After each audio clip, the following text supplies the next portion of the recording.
আল্লাহ তাআলা বলেন, বান্দা আলহাকুমুত তাকাসুর, আহা বান্দা দুনিয়ার নেশা তো তোমাদেরকে ভুলায় দিল আখিরাত। হাত্তা জুরতুমুল মাকাবির, এরই মাঝে তো একদিন কবরেই পৌঁছে গেলা।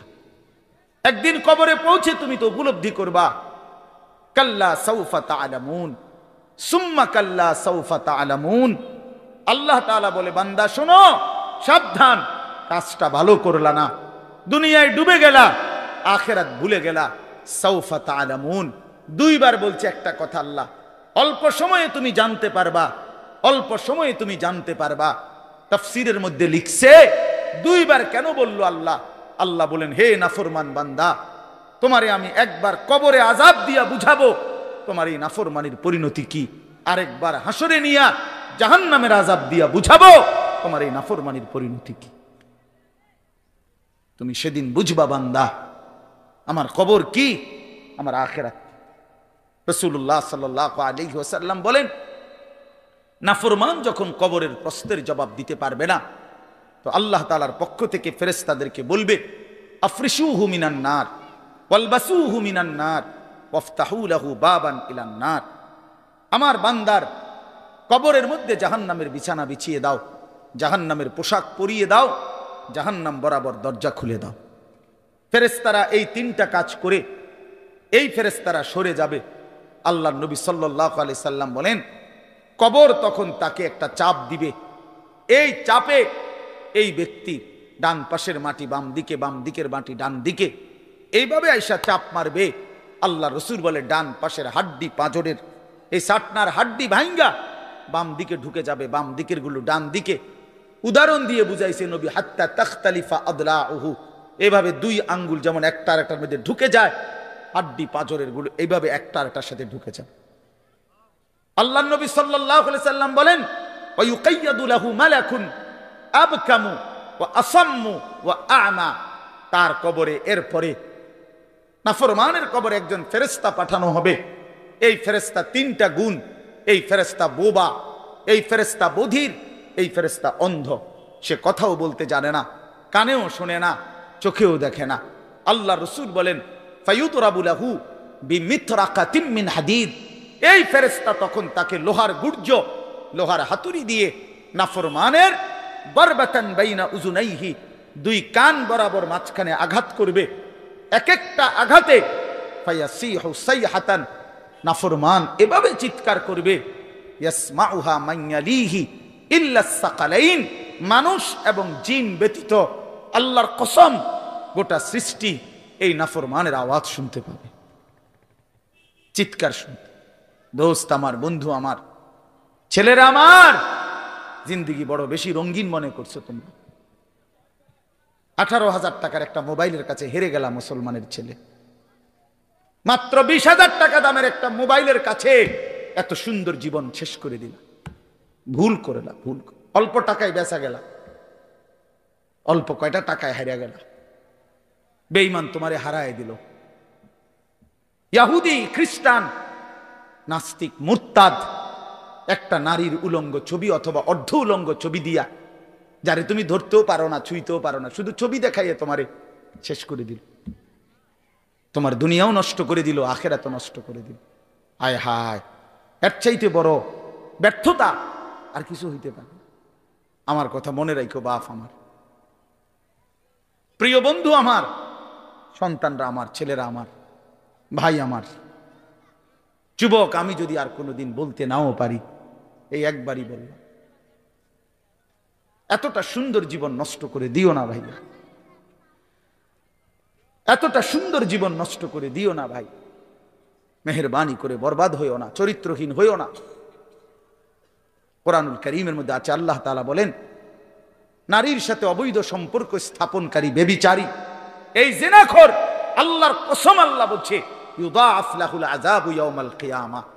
ব্যভিচারী, জিনাকারী, জিনাকারী, ব্যভিচারী। মনে রাখবা ছেলেরা, নারীর সাথে কেউ যদি কথা বলে, সেও চোখের জেনা করে। নারীকে যদি কেউ হাত দিয়ে ধরে, স্পর্শ করে, সে হাতের জেনা। কথা বললে জবানের জেনা। কানে শুনলে তার কথা ভিন নারীর আওয়াজ অথবা তার ভালোবাসার বিশ্রী কথাবার্তা, অবৈধ কথা, তো এটা কানের জেনা।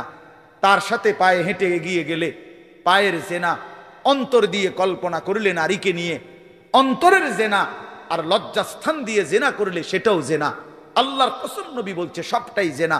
চোখেরটাও জেনা, হাতেরটাও জেনা, পায়েরটাও জেনা, দিলেরটাও জিনা, মুখেরটাও জিনা, শব্দটাও, আবার লজ্জাস্থানেরটাও জিনা।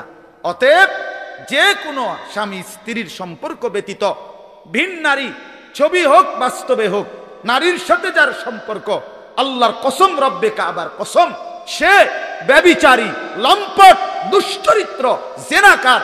আর আল্লাহ বলছে আমি তোরে ডবল ডবল ইউদাআফ অর্থ ডবল রিডবল শাস্তি দেব কিয়ামতের দিন। ওয়া ইয়াখলুদ ফীহি মুহানা, এবং আল্লাহ বলে তারে বেইজ্জতি কইরা, লাঞ্ছিত কইরা চিরস্থায়ী জাহান্নামে ফেলে দেব। দোস্ত আমার, মনে রাখো বাপ, আমি খোলামেলা বললাম, আমি পরিষ্কার বললাম। ছেলেরা বাপ, তোমরা যারা এই ডান দিকে ওইদিকে দাঁড়ায় আছো, মেহেরবানি করে আমি অনুরোধ করলাম আল্লাহর ওয়াস্তে বসো। বসলে ভাইয়া ভালো হবে। আমি অনুরোধ করলাম ছেলেরা তোমরা দাঁড়ায় থাকো না, ওইদিকে গিয়া বসো, পেছনে বরকত হবে। এটা আমার অনুরোধ, এটা রক্ষা করো কথা।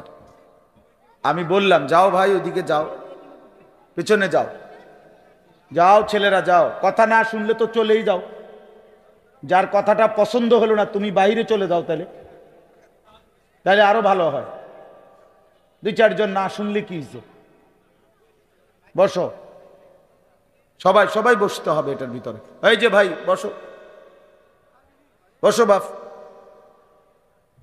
ওই যে আপনারা এই যে প্যান্টওয়ালা ভাই পকেটে বসেন।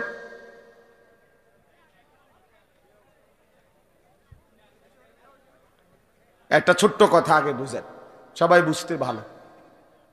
কোরআনুল কারীমের মধ্যে আছে হযরত মূসা আলাইহিস সালামকে আল্লাহ তাআলা প্রথম যখন তুর পাহাড়ে, আমরা সবাই জানি যে আল্লাহ তাআলা মূসা আলাইহিস সালামের সাথে তুর পাহাড়ে কথা বলছেন বহুবার, মানে ওয়াহি নাজিল করছেন। আল্লাহর কথা মানেই ওয়াহি।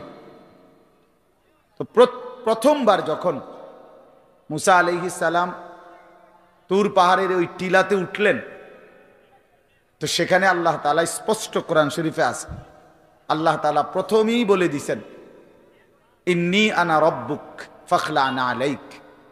মূসা, আমি তোমার রব, আমি তোমার মহান মালিক আল্লাহ।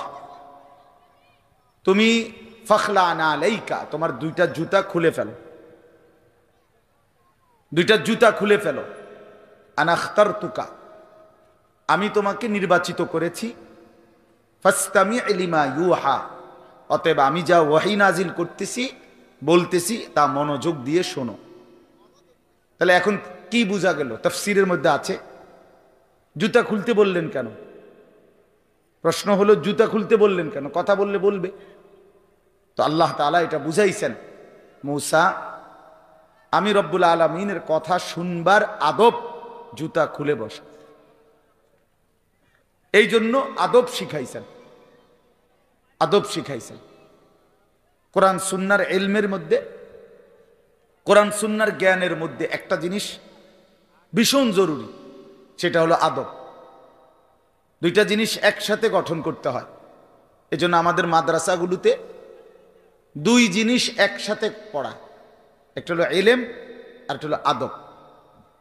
এজন্য মাদ্রাসাওয়ালারা তাদের বাচ্চাদেরকে যেমন পড়ায়, তো বাচ্চার ওযু, গোসল, চলা ফেরা, উঠা বসা, কথাবার্তা, চাল চলনের দিকেও নজর রাখে, যে ছেলেটা দাঁড়াইয়া পেশাব করে কিনা, ছেলেটা টয়লেট পেপার ব্যবহার করে কিনা, দস্তরখান বিছায়া খানা খায় কিনা, বাবা মাকে সালাম দেয় কিনা, ইত্যাদি ইত্যাদি। মানে শুধু শব্দ মুখস্থ করছে, পড়া দিছে, পড়া নিছে, এটা না, তার সাথে সাথে তার জীবন গঠন হচ্ছে কিনা, আদব শিখতেছে কিনা, আখলাক শিখতেছে কিনা, এইটা হলো একই সাথে লক্ষ্য থাকে। এই জন্য হাদিসের মধ্যে আছে, আমাদের প্রিয় নবী সাল্লাল্লাহু আলাইহি ওয়াসাল্লাম বলছেন, আল্লামানি রব্বি ফাআহসানা তা'লিমি ওয়া আদ্দাবানি রব্বি ফাআহসানা তা'দীবি। এই একটি হাদিসে নবীজি দুইটা কথা বলছে।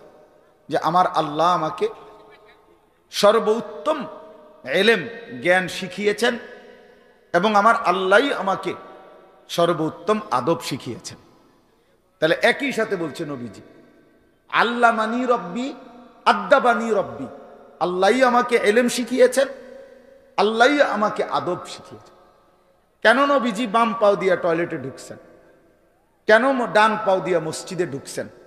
মনে করেন এই যে প্রতিটা নড়াচড়া, হাত্তাল হারাকাত ওয়াসসাকানাত, নবীজির প্রতিটি স্থিরতা, প্রতিটা নড়াচড়া সবটাই আল্লাহ তাআলার ফয়সালা, আল্লাহ তাআলার পক্ষ থেকে নির্ধারণ করা।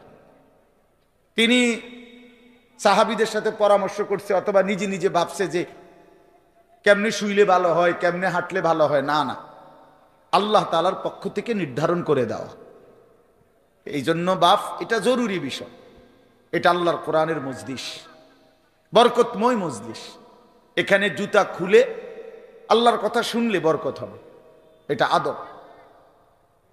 সবাই যারা মুসা আলাইহিস সালামের ওই ঘটনাটা জানে, কোরআন শরীফে স্পষ্ট আছে যে তখন প্রচন্ড ঠান্ডা ছিল, ভীষণ ঠান্ডা, কুয়াশা, নিচে বরফ।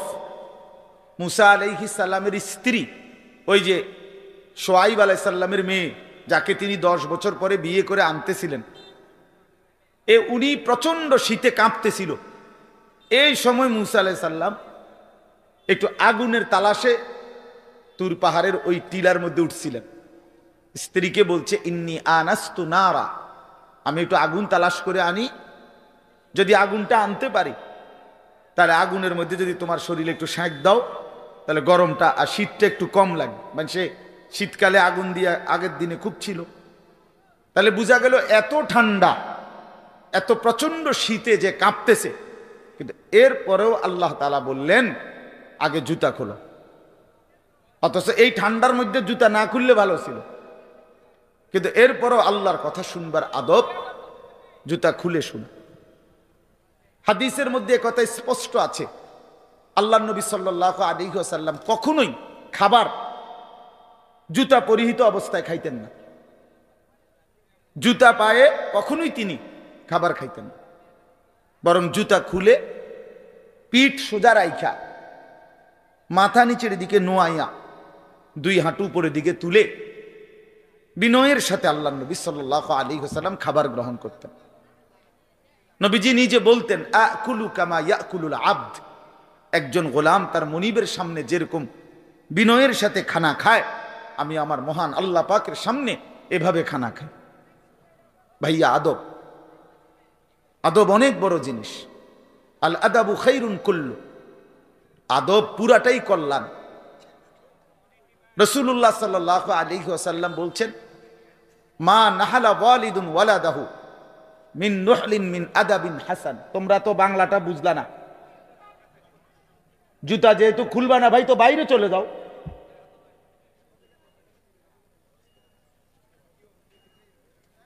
আশ্চর্য মানুষ। না না, অনেকের আছে গাদ্দারি স্বভাব, যে আমি যেমনি আছি এমনি শুনবো। এটা সিধা করতে হবে।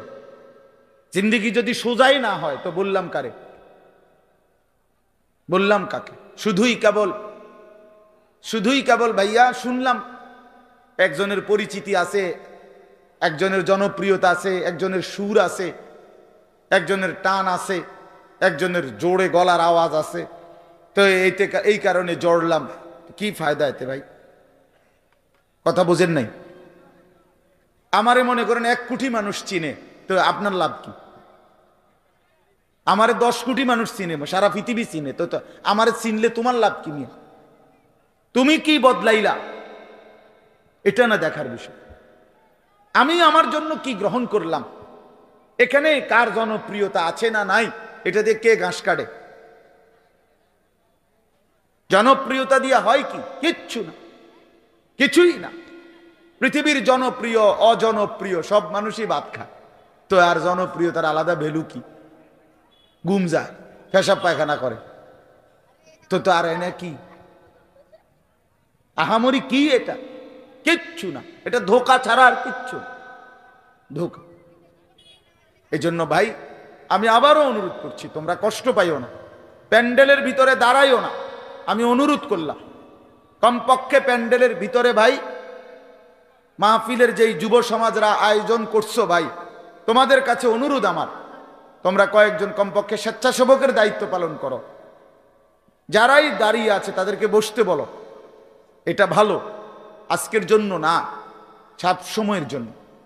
হাদিসের মধ্যে আছে হযরত জিবরাইল আলাইহিস সালাম নবীজি সাল্লাল্লাহু আলাইহি সাল্লামের কাছে, শুনতেছেন আপনারা, নবীজির কাছে যখন হযরত জিবরাইল মানুষের আকৃতিতে আসতেন, জিবরাইল আলাইহিস সালাম কখনো কখনো তার মূল আকৃতিতে অদৃশ্যভাবে ওহী নাজিল করতেন কোরআন, আবার কখনো কখনো মানুষের সুরত ধরেও নবীজির সামনে আসতেন। হাদিসে কথা স্পষ্ট আছে যে যখনই জিবরাইল মানুষের আকৃতিতে নবীজির কাছে আসতেন, তো নবীজির সামনে এসে আদবের সাথে বসতেন। কিভাবে বসতেন? হাদিসের এই শব্দটা পর্যন্ত আছে, ফাসনাদা রুকবাতাইহি ইলা রুকবাতাইহি। মনে করেন নবীজি এদিকে ফিরা, তো জিবরাইল ওইদিকে মুখোমুখি মুখোমুখি বসতেন, এভাবে যে উভয়ের হাঁটু বরাবর, বুক বরাবর, চোখ বরাবর, এইভাবে মনোযোগ দিয়ে জিবরাইল আলাইহিস সালাম নবী সাল্লাল্লাহু আলাইহি সাল্লামের সামনে বসতেন। এরপরে তিনি বিভিন্ন বিষয় বলতেন, শুনতেন, নবীজির সাথে কথা বলতেন। তাইলে আদব এটা, আল্লাহর কোরআনের সামনে, রাসূলুল্লাহ সাল্লাল্লাহু আলাইহি সাল্লামের হাদিসের সামনে সর্বোচ্চ আদবের সাথে বসতে হয়, সর্বোচ্চ, এটা বসা, এটাই নিয়ম। হাদিসের মধ্যে আছে, আরো শুনাই আমি, হাদিসের মধ্যে আছে, হাদিসে কুদসি, কোন নেককার বান্দারা যখন আল্লাহর জিকির, আল্লাহর তেলাওয়াত, আল্লাহর কথা শুনবার জন্য, বসবার জন্য, বলার জন্য বসে, তো এই পুরা মজমা যখন শেষ হয়, তো আল্লাহ ফেরেশতাদেরকে জিজ্ঞেস করে যে আমার এই বান্দাদেরকে কি পুরস্কার দেওয়া যায়? তো তারা বলে, মহান আল্লাহ, আপনার ইচ্ছা। তো আল্লাহ তাআলা বলেন, শুনো, আমার এই প্রিয় বান্দাদের মজলিস যারা বসলো, আমি তাদের সকলকে মাফ করে দিলাম।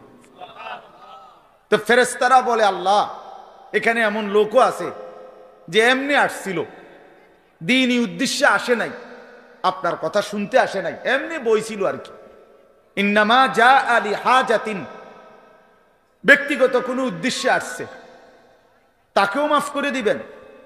তখন আল্লাহ তাআলা বলেন হাদিসে কুদসি, হুমুল কওমু লা ইয়াশকা বিহিম জালিসুহুম, এই শব্দটা বুঝাইতে চাই। আল্লাহ তাআলা তখন বলেন, আমার প্রিয় বান্দাদের মজলিস, কিছু বলবেন? বসেন, গন্ডগোল হয়ে গেছে, শুনেন, এমন ওয়াজ করবেন যাতে কাফে আপনার বলেন, বসেন না, বসেন, বসেন আপনি। তো এই জন্য হুমুল কওমু লা ইয়াশকা বিহিম জালিসুহুম, এমন কওম, যে কওম, আল্লাহ বলে আমার নেক বান্দাদের মজলিস এমন মজলিস যেখানে যেই বসছে আমি আল্লাহ কাউকে বঞ্চিত করি না, কাউকেই বঞ্চিত করব না, বরং ফেরেশতারা শোনো, আমি সকলকেই মাফ করে দিলাম। তাহলে এইখানে কথাটা কি, যে জালিসুহুম, আমার নেক বান্দাদের সাথে যারা বসছে আমি সকলকে মাফ করে দিলাম। তাহলে বোঝা গেল বসার গুরুত্বটা আলাদা। এই এতগুলো কথা বলার পরে আর আমার পক্ষে আর কিছু বলার নাই এই বিষয়ে, কোরআন সুন্নাহর আলোকে বললাম। এরপরে কোনো বদনসিব যদি নাই বসে, তার কি করার আছে? তার কি মাথাত বাড়ি দেওয়া যাবে? কথা বুঝছেন না? কাজেই এরপরে কোনো দুর্ভাগা না বসলে ঠিক আছে। ইসরাফিলের ফু যেদিন দিবে সেদিনও বহু মানুষ গাফেল থাকবে, হাদিসে আছে। ইসরাফিলের ফু হবে, পৃথিবীতে ভূমিকম্প শুরু হবে, জমিন কাঁপতে শুরু করবে, আসমান ভাঙতে শুরু করবে, তখনও গাফলতের মধ্যে বহু মানুষ থাকবে। এই অবস্থাতেই মৃত্যু হবে, এই অবস্থাতেই হাসর হবে। কাজেই গাফেল থাকবেই, গাফেল থাকবেই। এই জন্য আল্লাহ তাআলা আমাদের প্রত্যেককে আল্লাহর কথা, কোরআন সুন্নাহর কথা মনোযোগ দিয়ে, আন্তরিকতা নিয়ে শুনবার তৌফিক দান করেন। এবার আর একটা কথা, ছোট্ট কথা, সেটা হলো ভাই, মেহেরবানি করে প্রত্যেকে এই যাদের হাতে মোবাইল, এই হাতে ধরা এই মোবাইলগুলো নামায় ফেলো। আল্লাহর ওয়াস্তে আমার এই কথাটা রাখো, ভালো হবে। আমি তোমাদের কল্যাণের জন্য বললাম। আল্লাহর ওয়াস্তে এই হাতের মোবাইলটা অল্প একটু সময়ের জন্য আমি অনুরোধ করলাম, এটা নামাইয়া এটা বন্ধ করে দাও। এমনি শুনো, চেহারার দিকে তাকাইয়া শুনলে দোস্ত ভালো হবে, মনোযোগ বাড়বে, দিলে কথা জমে। শুধু মোবাইলটা ধরে রাখলে একটা বড় সমস্যা হলো নিজের অন্তরের মধ্যে জেহানে থাকে এটা যে আমার মোবাইলে উঠতেছে কিনা, সেই জন্য সারাক্ষণ নজর এটার দিকে থাকে। আর একটা মনোবিজ্ঞানীদের একটা কথা হলো, মানুষের অন্তর একসাথে দুই জিনিস ভাবতে পারে না। এটা একটা কি পরীক্ষিত কথা, দিলে একই মুহূর্তে দুই জিনিস ভাবে না। এটা রাইখে তোমার আরেকটা ভাবতে হবে। তাহলে এখন যেহেতু তোমার ফিকিরে মনোযোগ মোবাইলটাতে উঠতেছে কিনা ঠিক মতো, তাহলে আর নিজের জন্য কিছু গ্রহণ হবে না। মোবাইলে উঠছে ঠিক আছে, সুন্দর, আওয়াজও ক্লিয়ার হয়েছে, পুরা বয়ানটাও উঠছে, তো এরম তো ওয়াজ লাখ লাখ আছে মোবাইল। নিজের জন্য কি হলো? আমার দিলের জন্য আমি কি নিলাম? আমার নিজের জন্য আমি কি নিলাম? এই জন্য দোস্ত, এটা জরুরি বিষয়, এটা গুরুত্বপূর্ণ বিষয় যে নিজের জন্য গ্রহণ করা। তু আগার মেয়েরা নিহি বনতা না বন, আপনা তো বন। ভারতীয় উপমহাদেশের একজন বিখ্যাত বুজুর্গ বলছেন, সৈয়দ আবুল হাসান আলী নদভী রহমতুল্লাহ আলাই, হে যুবক, যদি তুমি মানুষের কল্যাণ, সমাজের কল্যাণ, কারো কোনো উপকার যদি করতে নাও পারো, আপনা তো বন, নিজের ভালোটুকু তো করো, নিজের কল্যাণটা তো কমপক্ষে ভাবো, নিজেরে কমপক্ষে সুন্দর বানাও। আমি কে? আমি কোত্থেকে আসলাম? আমারে কে বানাইলো? আমি কোত্থেকে আসলাম? কেন বানাইলেন? আমি ফিরে যাব কোথায়? প্রতিনিয়ত দোস্ত, বন্ধু আমার, বাপ আমার, যে মানুষগুলো কবরে চলে যায়, তাদেরকে কে নিয়ে যাচ্ছে? কেউ তো নিজের থেকে মরতে চায় না, আত্মীয় স্বজনও তো কারো মৃত্যু চায় না, কিন্তু একজন অদৃশ্য মালিক নিয়ে যাচ্ছে। কেন নিয়ে যায়? কেন নিয়ে যাচ্ছেন? কোথায় নিয়ে যাচ্ছেন? এজন্য প্রিয় বন্ধু, বাপ, এটা আমাদের ভাবা উচিত, এতটুকু যে আমি নিজের কমপক্ষে ভাবি, আপনা তো বান। কোরআনুল কারীমে আল্লাহ বলছে, ইয়া আইয়ুহাল্লাযীনা আমানু আলাইকুম আনফুসাকুম, হে ঈমানদারগণ, মুমিনগণ, তোমরা নিজেকে নিয়ে নিজেকে সাজাও, গড়ো। আলাইকুম আনফুসাকুম, নিজেকে মজবুত করে ধরো, নিজের ভালোটুকু করো, নিজের সৌন্দর্যটুকু বুঝো। কোরআনুল কারীমে আল্লাহ বলছে, ভাইয়া, ওয়ালা তুলকু বিআইদিকুম ইলা তাহলুকা, হে আমার বান্দা, নিজেকে নিজে ধ্বংস করে দিও না, নিজেকে নিজে বরবাদ করে দিও না। একটা মোটর সাইকেল, অনেক ছেলে পেলে, আমি প্রায় সময় বলি, আমার এতটা মায়া লাগে যে হায়, নিজে একটা মোটর সাইকেল এইভাবে চালায়, মনে হয় একটা কুত্তাও এভাবে দৌড়ায় না, এত দ্রুত গতি। আহা সন্তান, অ্যাক্সিডেন্ট করলে তো তোমারই পাওটা ভাঙ্গা যাবে, অ্যাক্সিডেন্ট করলে তোমার মাথাটা ফাইটা যাবে, অ্যাক্সিডেন্ট করলে তুমি তো রক্তাক্ত হয়ে যাবে। এতটুকু ভালো যদি না বুঝে এই পাগল, এই মাতাল, কি পরিমাণ মাতাল, এ কি পরিমাণ মাতাল! খুব জোরে চালাইলে মানুষে দেখবো, মানুষে দেখতে দেখতে তো তুমি গেছোই গা, তো কি দেখতো মানুষে?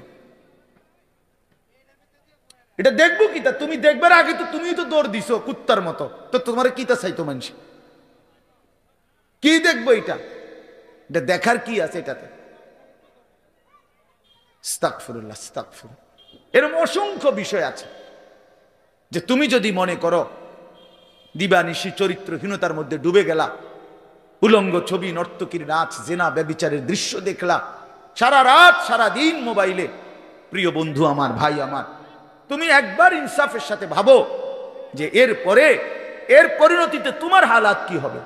তোমার শরীর, তোমার যৌবন, তোমার যৌন শক্তি, তোমার যৌবনের সক্ষমতা, এটা যখন প্রয়োজনের মুহূর্তে হারায় যাবে, তুমি যখন ফকির হইবা, তুমি যখন ফকির হয়ে যাইবা, একদিন শরীরের সক্ষমতার অভাবে যখন ধুকে ধুকে কাঁদবা, দুনিয়া তো বেইজ্জতি, আখিরাত তো বেইজ্জতি, তো কি হবে সেদিন? কে তোমার খবর নিবে? কে কার খবর নেই? স্বার্থপর এই দুনিয়ায় কেউ কারো খবর নেয় না দোস্ত। এই স্বার্থপর দুনিয়ায় কেউ খবর নেয় না।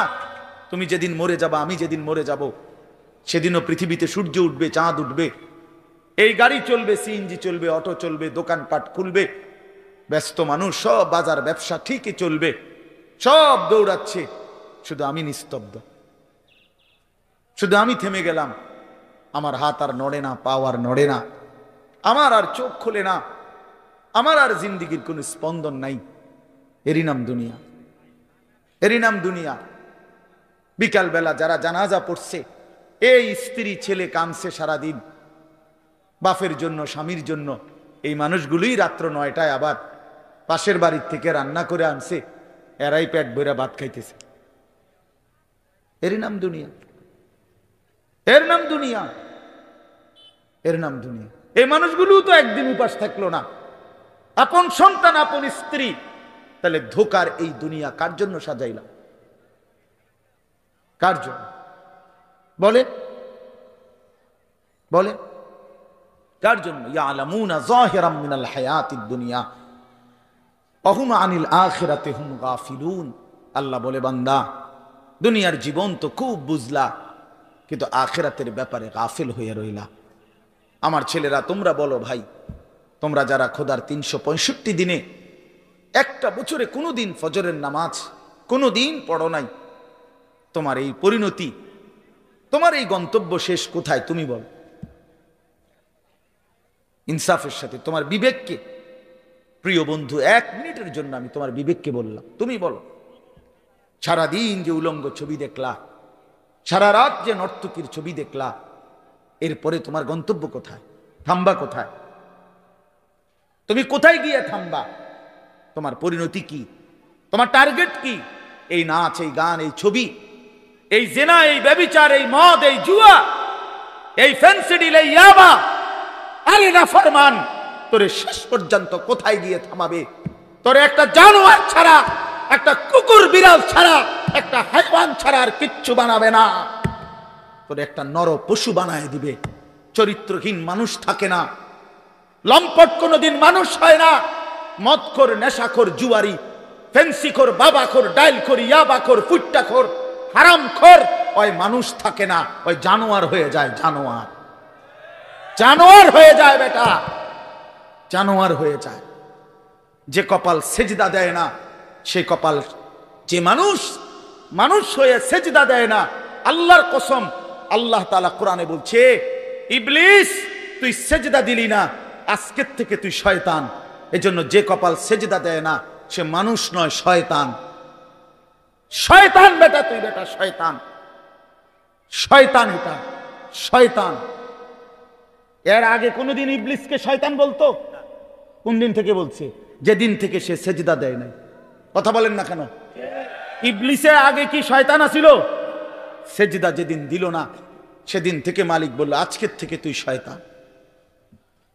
ইবলিস যেদিন সেজদা দিল না, সেদিন আল্লাহ বলল, ফখরুজ ফাইন্নাকা রাজিম, বের হ, আজকের থেকে তুই রাজিম, অভিশপ্ত, মালউন, অভিশপ্ত, রাজিম। আল্লাহ বলছে, ওয়া ইন্না আলাইকাল লা'নাতা ইলা ইয়াউমিদ্দিন। ইবলিস তুমি সেজদা দিলা না, মনে রেখো আজকের থেকে কিয়ামত দিবস পর্যন্ত তোর উপরে আমি আল্লাহর লানত। এজন্য বেনামাজি তোর উপরে আল্লাহর লানত, তোর উপরে আল্লাহর লানত, তোর উপরে খোদার গজব। আর আল্লাহর লানত যার উপরে, সে সুখ পায় না। ওই মালিকের সাথে গাদ্দারি করে সুখ মিলে না। খবর নিয়ে দেখো, তুমি না জানলে আমি জানি। জিন্দিগির আজ 21 বছরের এই ওয়াজের জীবনে কত শত মানুষ জীবনের কত দুঃখ বেদনা আমরা তো শুনি না? আমরা কাছে দোয়া চায় না? কোন হারামখোর, কোন সুদখোর, কোন ঘুষখোর, কোন বেপর্দা নারী, কোন বেহায়া নারী, কোন মদখোর জুয়ারি, কোন নারীর সাথে অবৈধ সম্পর্ক স্থাপনকারী পুরুষ কিংবা নারী, আল্লাহর কসম সুখে নাই, সুখ মিলে না, সুখ মেলে না। নোনা জলে তৃপ্তি হয় না। যে পানি লবণাক্ত, ওই পানি তৃষ্ণা মিটায় না। অতএব গুনাহ তৃষ্ণা মিটায় না, গুনাহ কাউকে তৃপ্তি দিতে পারে না। আল্লাহর নাফরমানি কাউকে সুখ দিতে পারে না বন্ধু। আল্লাহ কোরআনে বলছে ওয়াদারু যাহিরাল ইসমি ওয়া বাতিনা, আমার বান্দা প্রকাশ্য গুনাহ ছেড়ে দাও, গোপন গুনাহ ছেড়ে দাও। আল্লাহ বলছে ওয়ালা তাকরাবুল ফাওয়াহিশা মা যাহারা মিনহা ওয়া মা বাতান, আল্লাহ বলছে বান্দা প্রকাশ্যে কিংবা গোপনে কোনো অশ্লীলতা, বেহায়াপনা, অসভ্যতার কাছেও যেও না।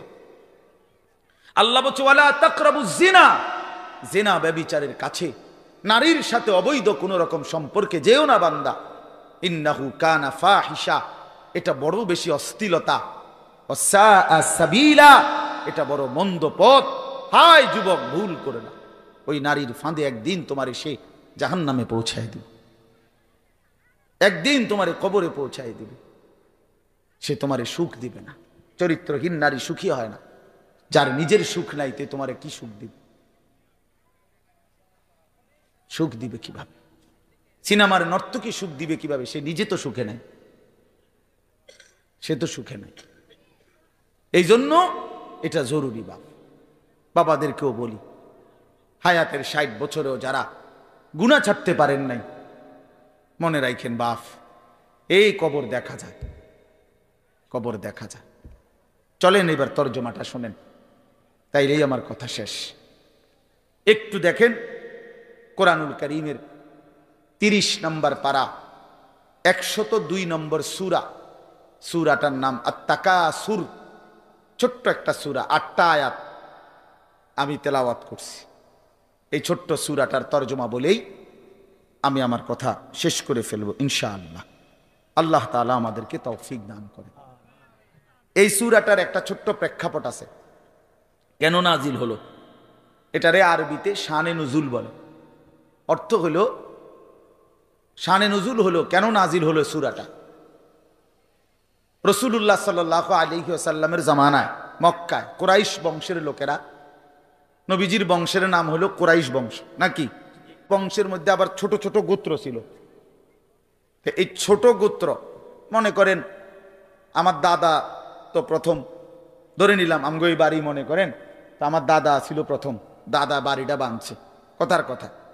তো এখন আমার দাদার 4 ফুট, মানে আমার বাপ চাচারা 4 জন। তো আগে তো দাদার সাথে বাপ চাচারা 4 জন একসাথেই ছিল। তো দাদা মরে গেল, এখন বাপ চাচাদেরও সংসার বড় হয়ে গেল, ফলে এখন সবাই আবার আলগা আলগা আরো জায়গা জমি কিন্না ডাইনে বামে গদ্দুয়ার করছে, আরো বাড়ি ঘর বাড়ছে। এখন চাচার বাড়িও আলাদা নামে পরিচয়, জেডার বাড়িও আলাদা নামে পরিচয়, আমগো বাড়িটাও কি আলগা নামে পরিচয়, এমন আছে না, এই আর কি। তো প্রথমত তো বড় বংশটা পুরাটার নাম হলো কুরাইশ, কিন্তু এরপরে আবার এর অধীনে ধীরে ধীরে ছোট ছোট আরো গোত্র ছিল, আরো বংশ ছিল। এই যে ছোট বংশ যেগুলো ছিল, এরা প্রতিনিয়ত, এদের একটা বদভ্যাস ছিল যে এরা নিজেদের মধ্যে অবসর পাইলেই নিজেদের ক্ষমতা, প্রভাব, প্রতিপত্তি, অর্থ সম্পদ, স্ত্রী পরিজন, সন্তানাদি, বংশধর, কার কদ্দুর কত বেশি দুনিয়া, এই নিয়ে নিজেদের মধ্যে বড়াই করত, প্রতিযোগিতা করত, তর্কাতর্কি করতো আর কি। হ্যাঁ, নিজেদের মধ্যে বিতর্ক করত। আমার চাচা এই, আমার জেডা এই, আমার মামা এই, আমগো বাড়িতে এত আছে, টাকা এত, বাড়ি এত, জায়গা এত, জমি এত, তোরার কিতাবেডা, এগুলো আমাদের মধ্যে হয় না এমন? এরকম ওরা প্রচন্ড ভাবে এইটা নিয়ে বিতর্ক করত। অর্থ সম্পদ এবং ক্ষমতা, প্রভাব, প্রতিপত্তি এবং বংশধর নিয়ে নিজেদের মধ্যে গর্ব এবং অহংকার করত, প্রতিযোগিতা করত, কার কত বেশি দুনিয়া দুনিয়া। তো এটা তাদের একটা অভ্যাস ছিল। এর মধ্যে 2টা গোত্র, বনু আব্দে মানাফ এবং বনু সাহাম, ওই কুরাইশের শাখা, এই 2টা গোত্রের নাম। একদিন তারা এই 2 গোত্র প্রচন্ড তর্কে লাগছে, কার বংশ বড়, কার সম্পদ বেশি, কার ক্ষমতা বেশি, কইতেছে, এরা একবার কয়, এরা একবার কয়। এই বলতে বলতে যার জের বড়ত্ব, দুনিয়ার অহংকার, দুনিয়া বাড়ানোর এই নেশা বুঝাইতে বুঝাইতে এক পর্যায়ে ওই বনু সাহাম একটা গোত্র, তারা বনু আব্দে মানাফ এই পরিমাণ বলছে যে তারা হিসাব করছে যে আমগো কইমা যাইতে আছে, মানে এরা হাইরা যাবে হিসাবে। এরার থেকে মানে হিসাব দিতে গিয়া আর মিলাইতে পারতেছে না, এগো বাইরে গেছে। এই তখন এরা এই বনু সাহাম এই গোত্র কইল কি অগরে এ দিগাও কই কবরস্থানে আসো। কোথায়? কবরস্থানে আসো, আসো কবরস্থানে। কবরস্থানে কি আসো না? তা আইসা এবার কবরস্থানের সামনে আইসা তাগো ওই মুর্দা যারা কবরে তাগো বংশের এবার এই হ্যাগো হিসাব দেয়া আইতাছে। এই বেটা আমার চাচা মরলে কি হইছে, চাচা কি আছিল তুই জানোস বেটা? আমার দাদা মরলে কি হয়েছে বেটা? হ্যাঁ, আমার দাদার ভয়ে দাদা নিজে কাঁদতো বেটা। তার মানে এবার অহংকার করতে করতে দুনিয়ার বড়াই বুঝাইতে বুঝাইতে জীবিত দিয়ে আর হিসাব না মিলাইতে পাইরা কই গিয়া পড়ছে? কবরস্থানে গিয়া পড়ছে। এদের এই মন্দ আচরণ আল্লাহ তাআলা নারাজ হয়ে আল্লাহ তাআলা তখন এই আচরণের কারণে কোরআনুল কারীমের এই সূরাটা নাজিল করছেন। 102 নম্বর সূরা আত-তাকাসুর নাজিল করে আল্লাহ বললেন, হায় বান্দা কি করছো? করছোটা কি? এইনি কাজ ছিল, এইনি কথা ছিল তোমাদের। দুনিয়া বাড়ানোর নেশা, দুনিয়ার প্রতিযোগিতা, সম্পদ, বংশধর, এই গর্ব, এই বড়াই, এই হিসাব তোমাদেরকে ডুবাইয়া দিল, আখিরাত তো ভুলাইয়া দিল। এই তখন আল্লাহ তাআলা বলেন, কি বলেন শুনেন, আলহাকুমুত তাকাসুর। আলহাকুম এই শব্দের দুইটা অর্থ, শাগালাকুম ও আনসাকুম। আল্লাহ তাআলা বলেন, হায় আলহাকুম তোমাদেরকে ব্যস্ত করে ফেললো দুনিয়া, আর আনসাকুম আল আখিরা তোমাদেরকে আখিরাত ভুলাইয়া দিল। তোমরা কবর ভুলে গেলা, হাসর ভুলে গেলা, পরকালের হিসাব ভুলে গেলা, আখিরাত ভুলে গেলা, আর দুনিয়ার মধ্যে ডুবে গেলা। কি কারণে ডুবলা? কি কারণে আখিরাত ভুললা? আত-তাকাসুর এই বাড়ানোর প্রতিযোগিতা, অর্থ সম্পদ, ক্ষমতা, বংশধর, টাকা পয়সা, মাল দৌলত, এগুলো বাড়ানোর নেশা তোমাদেরকে আখিরাত ভুলাইয়া দিল আর দুনিয়ার মধ্যে ডুবাইয়া ফেললো, ব্যস্ত করে ফেললো। হাত্তা জুরতুমুল মাকাবির। আল্লাহ বলেন, হায় বান্দা এক পর্যায়ে কবরস্থানেই পৌঁছে গেলা। এখানে ডাইরেক্ট কথা, শেষ পর্যন্ত কবরস্থানে চলে গেলা। অহংকার করতে করতে, বড়াই করতে করতে, দুনিয়া সাজাইতে সাজাইতে, দুনিয়া মিলাইতে মিলাইতে। এ কথার দুই অর্থ। এবার এক হলো সরাসরি ওদেরকে বলছে কাজটা তোমরা ভালো করলা না, আরেকটা হলো আমাদের সবাইকে বলছে, আমার বান্দারা তোমরা যারা এই পরিমাণ দুনিয়া নিয়ে ব্যস্ত হইলা, দুনিয়া সাজাইতে লাগলা, যে এক পর্যায়ে এই দুনিয়া সাজাইতে সাজাইতেই হাত্তা জুরতুমুল মাকাবির কবরে পৌঁছে গেলা, একদিন মরে গেলা, অথচ আখিরাতের কোনো পুঁজি নাই, কবরের কোনো সামান নাই। কামটা কি করে? কামটা কি করে? কাজটা কি করলা বান্দা? কি করে? হায় বান্দা 60 বছর বয়স, আজও আখিরাতের পুঁজি কই? 30 বছর, আজও আখিরাতের পুঁজি কই? এরই মধ্যে তো একদিন কবরেই পৌঁছে যাবা। কবরেই, এই যে দেখেন কবরবাসীদের রুহের মাগফিরাত কামনায় মাহফিল, আমি এই জন্যই আয়াত করছি। পুরা কোরআনুল কারীমের মধ্যে এই একবারই কবর এই শব্দটা আছে এই সূরার মধ্যে একমাত্র।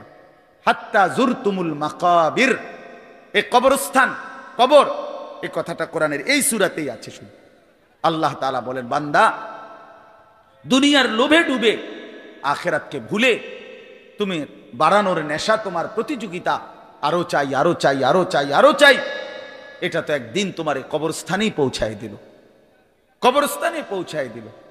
আমার বাপ, আমার বন্ধু, আমার জওয়ান সাথী, সবাই নিয়ে ভাবি, আমিও আপনিও ইনসাফের সাথে। দুনিয়া আমারে কি পরিমাণ ব্যস্ত করে দিল। 60 বছরের বয়স্ক মানুষ, 70 বছরের বয়স্ক মানুষ, হিসাব শুধুই দুনিয়া, হিসাব করতেছে এখনো দুনিয়া। দুনিয়া মিলছে খুশি, দুনিয়া মিলে নাই খুশি নেই। যখন দুনিয়া মোটামুটি ঘুষাইতে পারছে তৃপ্ত, আর দুনিয়া ঘুষাইতে পারে নাই অতৃপ্ত। অতএব অসংখ্য মানুষকে শুনবেন দুনিয়া ঘুষায় ফেলছে।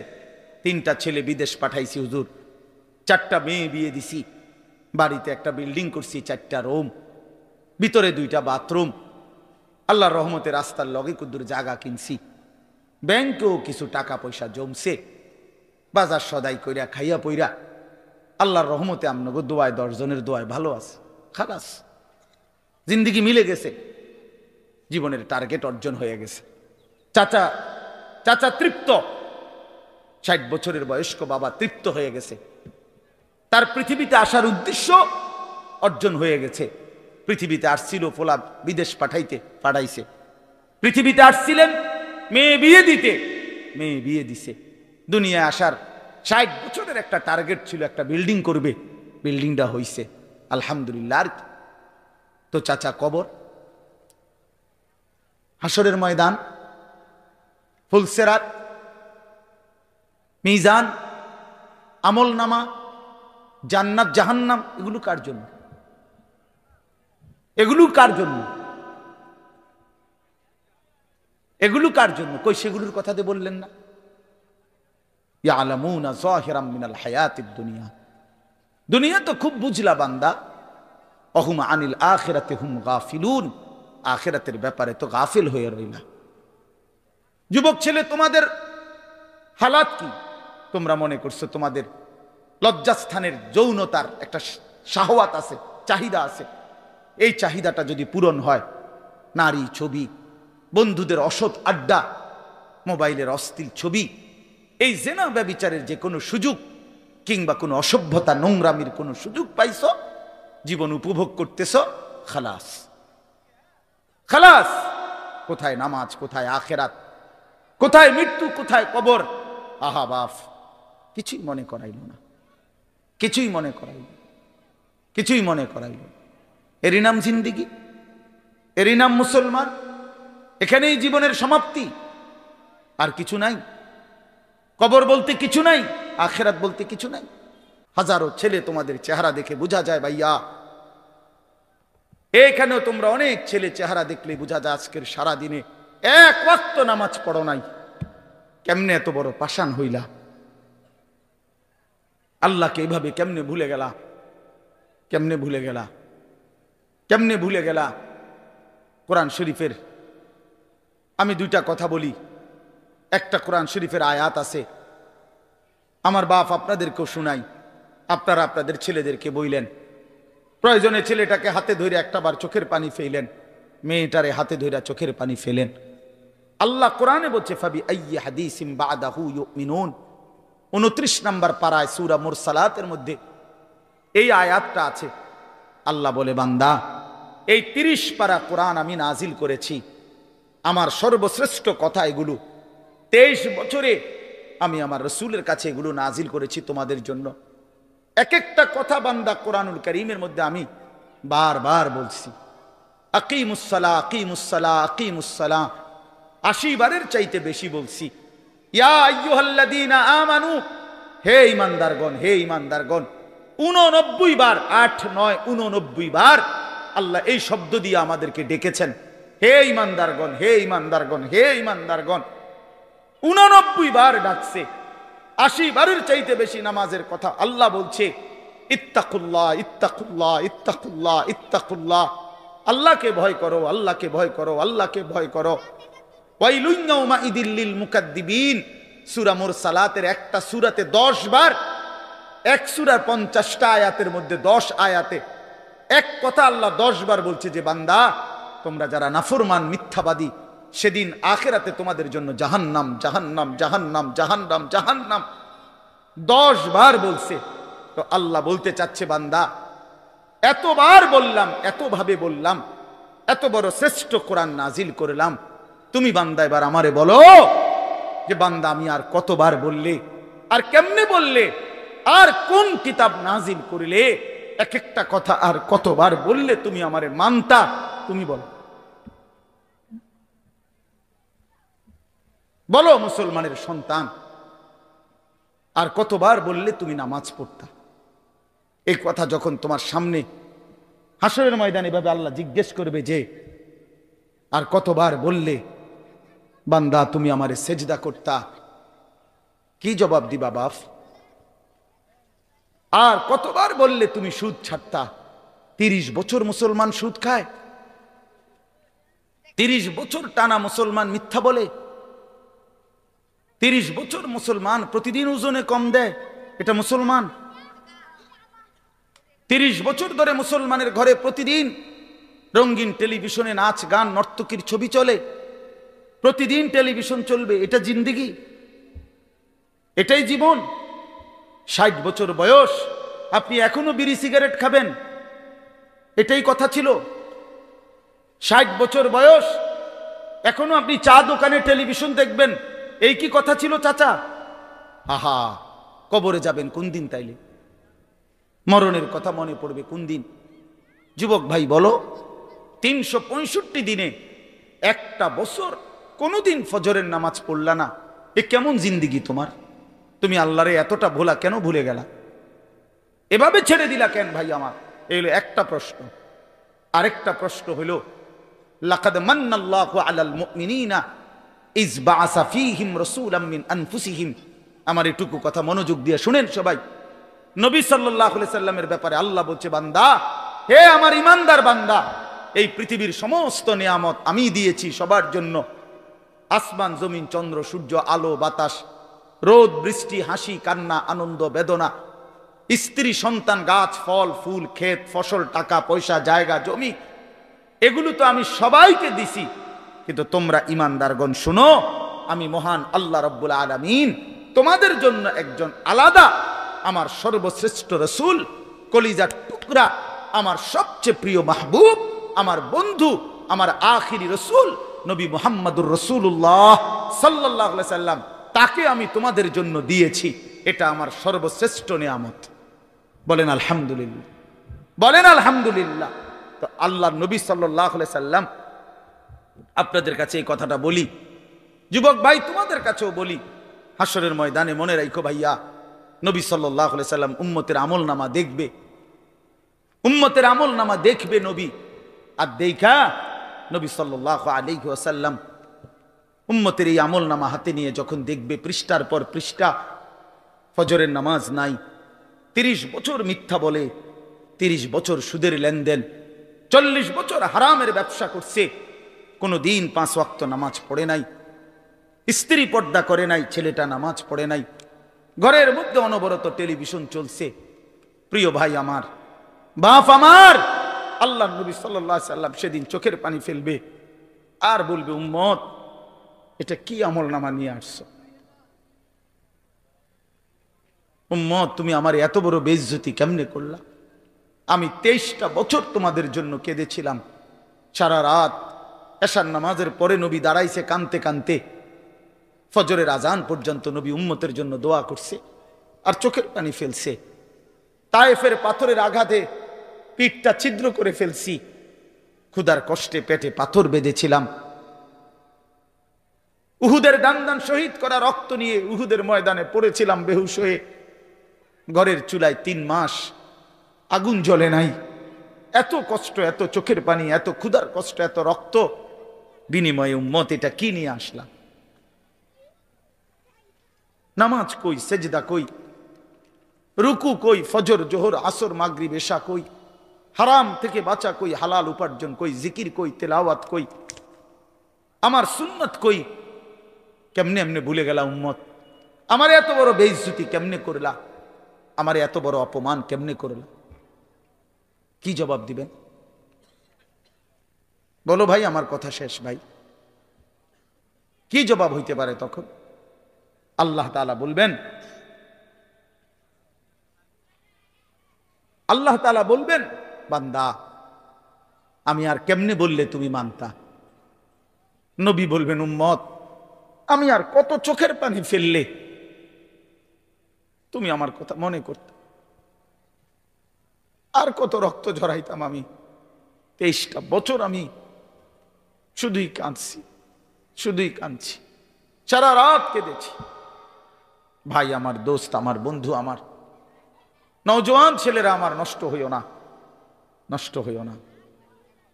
প্রিয় বন্ধু, আজীবন ফিলিস্তিনে রক্ত ঝরবে আর আরাকানে রক্ত ঝরবে, আর তুমি আর আমি নিরাপদ থাকবো, এটা ছিল, এটা যারা ভাবছিলা, আজ ইসকনের গুন্ডারা, ইসকনের সন্ত্রাসীরা এটা প্রমাণ করে দেখাইছে। ইসকনের গুন্ডারা, ওই হিন্দু সন্ত্রাসীরা, এরা প্রমাণ করে দিছে তোমাদের আমাদের সবাইকে যে মুসলমানের বাচ্চা সুযোগ পাইলে তোদের কাউকে ছাড়ব না।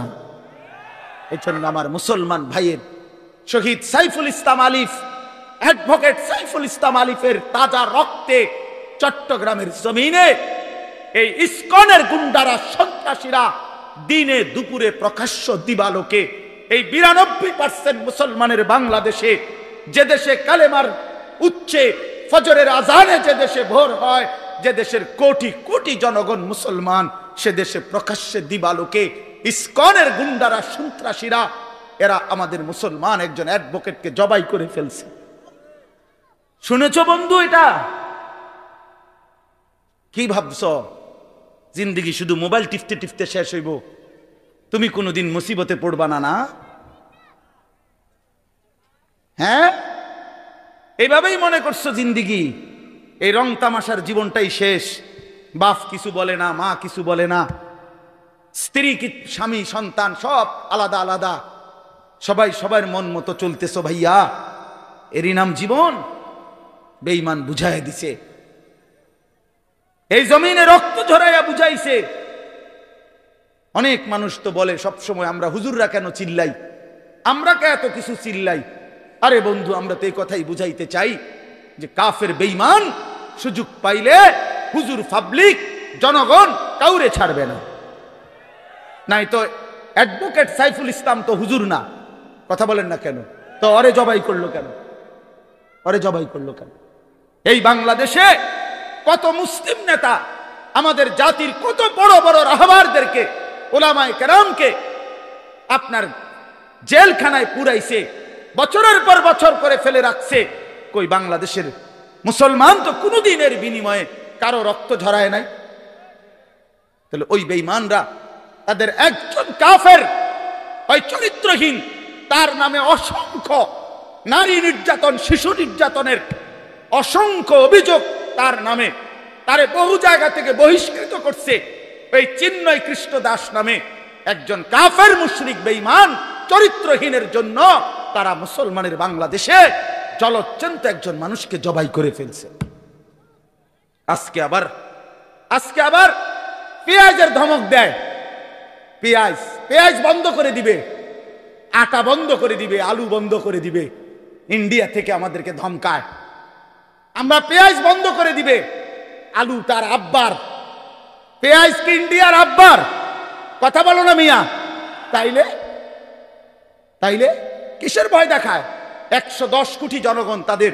আরে মুসলমান তো 110 কোটিকে ভয় পায় না, 210 কোটিকে ভয় পায় না। আমাদের সংখ্যা হিসাব না, আমাদের শুধু একজন, আগেও একজন, এখনো একজন, আগামী তো আমাদের একজন, তিনি আল্লাহ।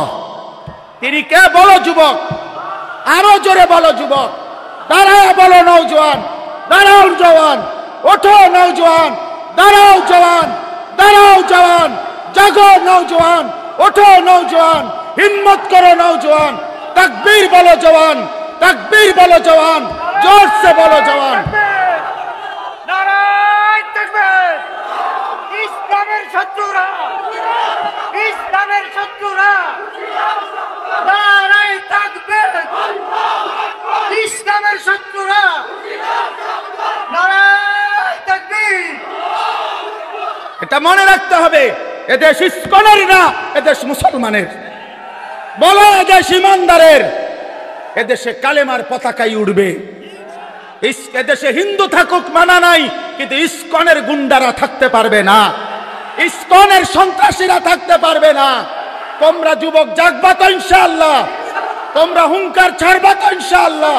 কলিজার খুন দিয়ে হলেও মাতৃভূমির স্বাধীনতা, সার্বভৌমত্ব, প্রতি ইঞ্চি জমিন আমরা রক্ষা করব ইনশাআল্লাহ। বলো ইনশাআল্লাহ, জোরসে বলো ইনশাআল্লাহ। বসো ইনশাআল্লাহ। মুসলমানের সন্তান হারে না, ইমান মরে না, ইমান মরে না, ইমানদার মরে না, ইমানদার শহীদ হয়। আর শহীদ মরে না, শহীদ বেঁচেই থাকে। শহীদ কি থাকে বলেন না? বেঁচেই থাকে, বেঁচেই থাকে। আমি তোমাদের সমস্ত যুবককে হাত জোর করে অনুরোধ করলাম, দোস্ত আমার, তোমরা আল্লাহর নাফরমানি ছেড়ে দাও, মোবাইলের আসক্তি ছেড়ে দাও, নারীর লোভ ছেড়ে দাও। বন্ধু, আমি যদি পারতাম তোমাদের প্রতিটা যুবককে বুকে জড়াইয়া বলতাম, আমার যদি সুযোগ হইতো তো আমি চোখের পানি ফেলে বলতাম। কেমনে বললে বুঝতা তোমরা? কেমনে বললে বুঝতা? কারো প্রতি কোনো হিংসা বিদ্বেষের কোনো দরকার নাই দোস্ত। ধাক্কা ধাক্কি ঠেলাঠেলি করার সময় নাই। দিন বাঁচানো, ইমান বাঁচানো, ইসলাম বাঁচানো। আগামী জেনারেশন, আমার 3 বছরের বাচ্চা আছে, অনেকের ঘরে 2 বছরের বাচ্চা আছে, কোলের বাচ্চা আছে। আমাদের চেষ্টা করা উচিত আগামীর জমিনটা, আমাদের স্ত্রী সন্তান, আগামী প্রজন্ম যেন ইসলাম নিয়ে বাঁচতে পারে, ইমান নিয়ে বাঁচতে পারে। এটাই হবে সাধনা। আমাদের সন্তান, আমাদের প্রজন্ম যেন আজানের শব্দে বাঁচতে পারে। এই জন্য এই জমিন যদি আমরা নিরাপদ না রাখি, আল্লাহকে সেজদা না করি, আল্লাহর নাফরমানি করি, প্রায় আমার বন্ধু, আমার বাপ, আমাদের উপরে আযাব আসবে, আমাদের উপরে আযাব আসবে। আল্লাহ বলছে, বান্দা, দুনিয়ায় ডুবে থাকার শাস্তি আমি বুঝাবো। কাল্লা সাউফা তা'লামুন সুম্মা কাল্লা সাউফা তা'লামুন, কবরেও বুঝাবো, জাহান্নামেও বুঝাবো। কাল্লা লাউ তা'লামুনা ইলমাল ইয়াকিন লাতারাবুন্নাল জাহিম সুম্মা লাতারাবুন্নাহা আইনাল ইয়াকিন। আল্লাহ বলেন, বান্দা, আজকে যদি কোরআন পড়ে, হাদিস পড়ে, ওলামায়ে কেরামের কথা শুনে, না দেখেই যদি কবর, হাসর, মিজান, ফুলসিরাত, আখিরাত বিশ্বাস করতা, ভালো হতো, ভালো হইতো। বান্দা, আজকে বিশ্বাস করলে, বুঝে নিলে, আমল করতে পারতা। তো নয়তো লাতারাবুন্নাল জাহিম, একদিন সচক্ষে হাসরের ময়দানে জাহান্নাম দেখবা, সব বুঝবা। সুম্মা লাতারাবুন্নাহা আইনাল ইয়াকিন, চোখে দেখে বিশ্বাস হবে, কিন্তু সেদিন আর লাভ হবে না। সেদিন আর কি হবে না ভাইয়া? লাভ। সুম্মা লাতুসআলুন্না ইয়াওমাইদিন আনিন নাঈম। আল্লাহ বলেন, আমি কিন্তু সেদিন হাসরের ময়দানে নিয়ে বান্দা তোমার জীবনে যা কিছু নিয়ামত দিয়েছি, আসমান, জমিন, চন্দ্র, সূর্য, গ্রহ, নক্ষত্র, আলো, বাতাস, রোদ, বৃষ্টি, হাসি, কান্না, আনন্দ, বেদনা, স্ত্রী, সন্তান, ছেলে, মেয়ে, গাছ, ফুল, ফল, ফসল, তোমার চোখের পলক, হাতের নড়াচড়া, তোমার নিঃশ্বাস, এক ফোঁটা পানি, এক লোকমা খাবার। আল্লাহ বলেন, আমি যা দিয়েছি, আমি বান্দা প্রতিটা নিয়ামতের কি হক আদায় করছো আমি জিজ্ঞেস করব। আমি ছাড়বো না বান্দা, আমি ছাড়বো না বান্দা। তুমি শুনছো আমি গাফুর, কিন্তু এটাও জানো তুমি আমি কাহার। তুমি এটা শুনছো আমি রহমান, এটাও শুইনো আমি জব্বার। আমি জুন্তিকাম, আমি প্রতিশোধ গ্রহণকারী, আমি প্রচন্ড শাস্তিদাতা, আমার আযাব বড় ভয়ানক। এজন্য ভাই আমার, বন্ধু আমার, চলো আজকে নিয়ত করি, কবরবাসীদের জন্য আমরা দোয়া করি, আর আমরা যারা জীবিত আছি আমরা আমাদের জীবন গঠন করি। বলি ইনশাআল্লাহ। আমার যে প্রিয় ভাই এখন বসছে, যে ভাই বয়ান করবে, দোস্ত আমার, আমি হাত জোড় করে তোমাগরে বলি, এই মাওলানা মুফতি ইউসুফ বিন ইকবাল, এই নওজোয়ান অনেক সুন্দর বয়ান করে, অনেক সুন্দর, অনেক সুন্দর। কোরআন সুন্নাহর আলোকে 100 কোরআন সুন্নাহর আলোকে কথা বলে। ব্যক্তিগতভাবে আমি নিজে তার বয়ান শুনি, আমিও তার ভক্ত, আলহামদুলিল্লাহ। এই জন্য আমার হাত জোড় করে অনুরোধ, ছেলেরা তোমরা আমারে যদি মহব্বত কইরা আইসা থাকো, আল্লাহর জন্য আসছো, আল্লাহর জন্য, আল্লাহর জন্য, আল্লাহর জন্য, আমার অনুরোধ, তোমরা সবাই বসো, বৈশা মাওলানার কথা শুনে ওলামায়ে কেরামের সবগুলো নসিহত শুই না, দোয়া মুনাজাত করে আমরা যাওয়ার চেষ্টা করব। আগামী 10 তারিখ, 11 তারিখ, এই মাসের 10, 11 এই 2 দিন কুরাখাল গ্রামে আমাদের মাহফিল, 2 দিন ব্যাপী মাহফিলে আমারও প্রথম দিন 10 তারিখ দাওয়াত আছে, দ্বিতীয় দিন আমার শায়েখ আল্লামা মুফতি মুশতাকুন নবী কাসিমি, এই মাওলানা সাহেব মুফতি ইউসুফ বিন ইকবাল, মুফতি আমজাদ সাহেব, এরকম বড় বড় ওলামায়ে কেরামের দাওয়াত আছে। আমি সবাইকে দাওয়াত করলাম যে কুরাখাল গ্রামে 10, 11 ডিসেম্বর 2 দিন ব্যাপী মাহফিল। আগামী 14 ডিসেম্বর এই মাসে আমার মাদ্রাসা কুমিল্লা ক্যান্টনমেন্ট ময়নামতি সাহেবের বাজার, ওইখানে মাদ্রাসার বার্ষিক মাহফিল। আল্লামা খালেদ সাইফুল্লাহ আইয়ুবী সাহেব, আল্লামা আব্দুল বাসেত খান সিরাজি সাহেব ঢাকার, এবং আমার শায়েখ আল্লামা মুফতি মুশতাকুন নবী কাসিমি, এবং আমাদের হেফাজতে ইসলাম বাংলাদেশের মহাসচিব, সারা বাংলাদেশের অগণিত আলেম এবং অগণিত মানুষের শায়েখ আল্লামা শায়েখ সাজিদুর রহমান হযরত সহ অনেক বড় বড় ওলামায়ে কেরাম আসবেন। আমি আপনাদেরকে দাওয়াত করলাম, সুযোগ থাকলে 14ই ডিসেম্বরের ওই মাহফিলও যাবেন, 10-11 ডিসেম্বরের মাহফিলও পুরাকাল যাবেন। আজকের এই মাহফিলে মনোযোগ দিয়ে সবাই বসেন।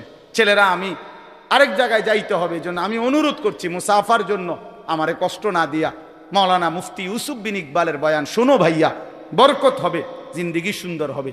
আল্লাহ এই মাহফিল কবুল করেন, এই ফিকির কবুল করেন, এই সবটা মেহনত আল্লাহ কবুল করেন। আল্লাহ সকলকে উত্তম বিনিময় দান করেন, আমিন।